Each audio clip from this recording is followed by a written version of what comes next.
पूस की रात। मुंशी प्रेमचंद की यह कहानी हल्कू नाम के किसान की कहानी है। इस कहानी के माध्यम से कहानीकार ने उस दौरान के किसान की स्थिति की विवेचना की है। उनकी दयनीय स्थिति का चित्रण इस कहानी में इतना सटीक है कि आपकी आंखें नम हो जाएंगी। प्रेमचंद की कहानियां अपने समय की हस्ताक्षर हैं, जिनमें आप तब के परिवेश और समाज को भी बखूबी समझ सकते हैं। यूं तो मुंशी जी ने अपनी कहानियां हिंदी में ही लिखी हैं, फिर भी हमारा ये प्रयास है कि उनकी कहानियां ज्यादा से ज्यादा लोगों तक पहुंचे और इसलिए हमने उन्हें थोड़ी और सरल भाषा में प्रस्तुत किया है। इन कहानियों को खास आपके लिए तैयार किया है, तो आइए सुनते हैं प्रेमचंद की विश्व प्रसिद्ध कहानियां। हल्कू ने आकर स्त्री से कहा, सहना आया है, लाओ जो रुपए रखे हैं उसे दे दूं, किसी तरह गला तो छूटे। मुन्नी झाड़ू लगा रही थी, पीछे फिरकर बोली, 3 ही तो रुपए हैं, दे दोगे तो कमल कहाँ से आवेगा? माघ पूस की रात हार में कैसे कटेगी? उससे कह दो फसल पर दे देंगे, अभी नहीं। हल्कू एक क्षण अनिश्चित दशा में खड़ा रहा। पूस सिर पर आ गया, कम्मल के बिना हार में रात को वह किसी तरह नहीं जा सकता। मगर सहना मानेगा नहीं, घुड़कियां जमावेगा, गालियां देगा। बला से जाड़ों में मरेंगे, बला तो सिर से टल जाएगी।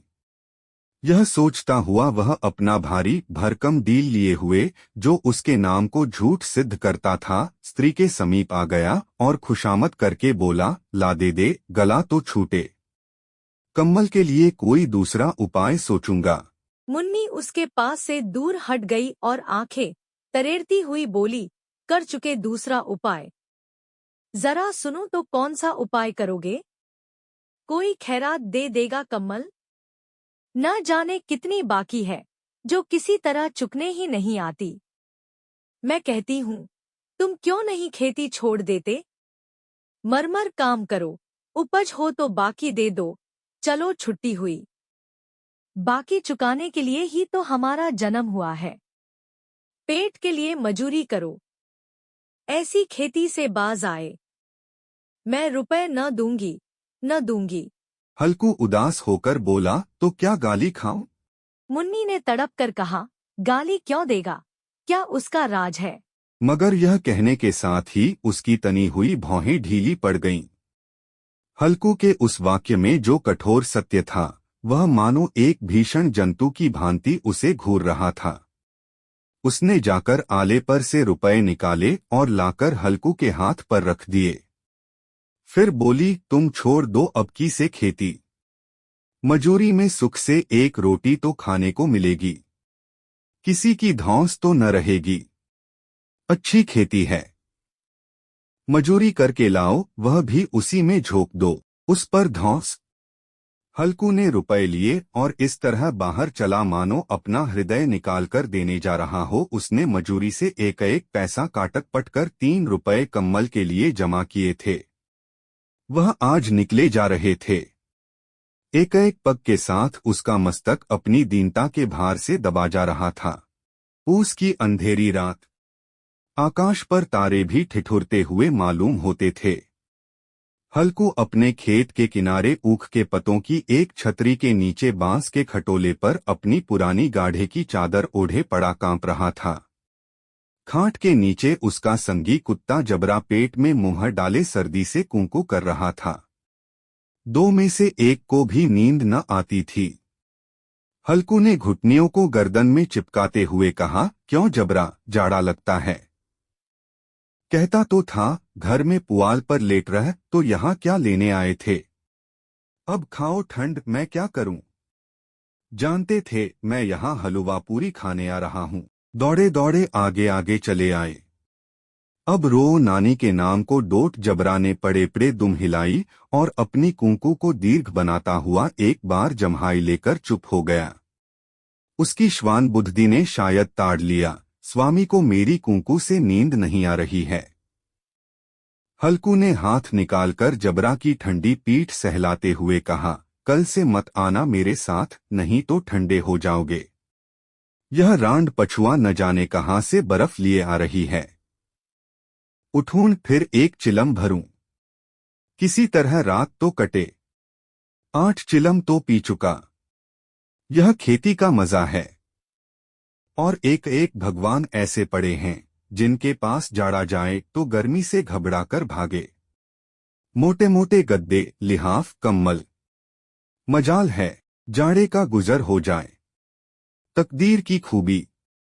मजूरी हम करें, मजा दूसरे लूटें। हल्कू उठा, गड्ढे में से जरासी आग निकालकर चिलम भरी।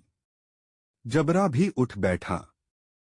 हल्कू ने चिलम पीते हुए कहा, पिएगा चिलम? जाड़ा तो क्या जाता है, जरा मन बदल जाता है। जबरा ने उसके मुंह की ओर प्रेम से छलकती हुई आंखों से देखा। हल्कू, आज और जाड़ा खा ले, कल से मैं यहाँ पुआल बिछा दूंगा, उसी में घुसकर बैठना, तब जाड़ा न लगेगा। जबरा ने अपने पंजे उसकी घुटनियों पर रख दिए और उसके मुंह के पास अपना मुंह ले गया। हल्कू को उसकी गर्म सांस लगी। चिलम पीकर हल्कू फिर लेटा और निश्चय करके लेटा कि चाहे कुछ हो अब की सो जाऊंगा। पर एक ही क्षण में उसके हृदय में कंपन होने लगा। कभी इस करवट लेटता, कभी उस करवट पर जाड़ा किसी पिशाच की भांति उसकी छाती को दबाए हुए था। जब किसी तरह न रहा गया तो उसने जबरा को धीरे से उठाया और उसक सिर को थपथपाकर उसे अपनी गोद में सुला लिया। कुत्ते की देह से जाने कैसी दुर्गंध आ रही थी, पर वह उसे अपनी गोद में चिपटाए हुए ऐसे सुख का अनुभव कर रहा था जो इधर महीनों से उसे न मिला था। जबरा शायद यह समझ रहा था कि स्वर्ग यही है, और हल्कू की पवित्र आत्मा में तो उस कुत्ते के प्रति घृणा की गंध तक न थी। अपने किसी अभिन्न मित्र या भाई को भी वह इतनी ही तत्परता से गले लगाता। वह अपनी दीनता से आहत न था जिसने आज उसे इस दशा को पहुंचा दिया। नहीं, इस अनोखी मैत्री ने जैसे उसकी आत्मा के सब द्वार खोल दिए थे और उनका एक एक अणु प्रकाश से चमक रहा था। सहसा जबरा ने किसी जानवर की आहट पाई। इस विशेष आत्मीयता ने उसमें एक नई स्फूर्ति पैदा कर दी थी जो हवा के ठंडे झोंकों को तुच्छ समझती थी। वह झपटकर उठा और छपरी से बाहर आकर भूंकने लगा। हल्कू ने उसे कई बार चुमकार कर बुलाया, पर वह उसके पास न आया। हार में चारों तरफ दौड़ दौड़ कर भूंकता रहा। एक क्षण के लिए आ भी जाता तो तुरंत ही फिर दौड़ता। कर्तव्य उसके हृदय में अरमान की भांति ही उछल रहा था। 1 घंटा और गुजर गया। रात ने शीत को हवा से धधकाना शुरू किया। हल्कू उठ बैठा और दोनों घुटनों को छाती से मिलाकर सिर को उसमें छिपा लिया, फिर भी ठंड कम न हुई। ऐसा जान पड़ता था सारा रक्त जम गया है, धमनियों में रक्त की जगह हिम बह रहा है। उसने झुककर आकाश की ओर देखा। अभी कितनी रात बाकी है? सप्तर्षि अभी आकाश में आधे भी नहीं चढ़े, ऊपर आ जाएंगे तब कहीं सवेरा होगा। अभी पहर से ऊपर रात है। हल्कू के खेत से कोई एक गोली के टप्पे पर आमों का एक बाग था। पतझड़ शुरू हो गई थी। बाग में पत्तियों को ढेर लगा हुआ था। हल्कू ने सोचा, चलकर पत्तियां बटोरूं और उन्हें जलाकर खूब तापूं। रात को कोई मुझे पत्तियां बटोरते देख तो समझे कोई भूत है। कौन जाने कोई जानवर ही छिपा बैठा हो, मगर अब तो बैठे नहीं रहा जाता। उसने पास के अरहर के खेत में जाकर कई पौधे उखाड़ लिए और उनका एक झाड़ू बनाकर हाथ में सुलगता हुआ उपला लिए बगीचे की तरफ चला। जबरा ने उसे आते देखा तो पास आया और दुम हिलाने लगा। हल्कू ने कहा, अब तो नहीं रहा जाता जबरू, चलो बगीचे में पत्तियां बटोरकर तापें। टांठे हो जाएंगे तो फिर आकर सोएंगे, अभी तो बहुत रात है। जबरा ने कूकू करके सहमति प्रकट की और आगे आगे बगीचे की ओर चला। बगीचे में खूब अंधेरा छाया हुआ था और अंधकार में निर्दय पवन पत्तियों को कुचलता हुआ चला जाता था। वृक्षों से ओस की बूंदें टप टप नीचे टपक रही थीं। एकाएक एक झोंका मेहंदी के फूलों की खुशबू लिए हुए आया। हल्कू ने कहा, कैसी अच्छी महक आई जबरू, तुम्हारी नाक में भी तो सुगंध आ रही है। जबरा को कहीं जमीन पर एक हड्डी पड़ी मिल गई थी। उसे चिंचोड़ रहा था। हल्कू ने आग जमीन पर रख दी और पत्तियां बटोरने लगा। जरा देर में पत्तियों का ढेर लग गया। हाथ ठिठुरे जाते थे, नंगे पांव गले जाते थे और वह पत्तियों का पहाड़ खड़ा कर रहा था। इसी अलाव में वह ठंड को जलाकर भस्म कर देगा। थोड़ी देर में अलाव जल उठा। उसकी लौ ऊपर वाले वृक्ष की पत्तियों को छू छू कर भागने लगी।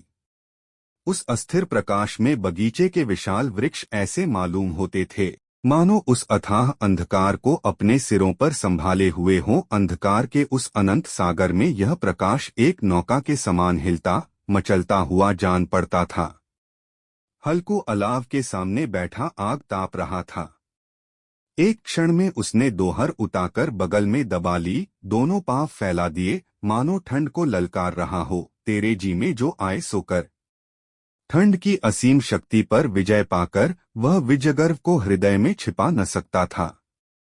उसने जबरा से कहा, क्यों जब्बर, अब ठंड नहीं लग रही है? जब्बर ने कूंकू करके मानो कहा, अब क्या ठंड लगती ही रहेगी?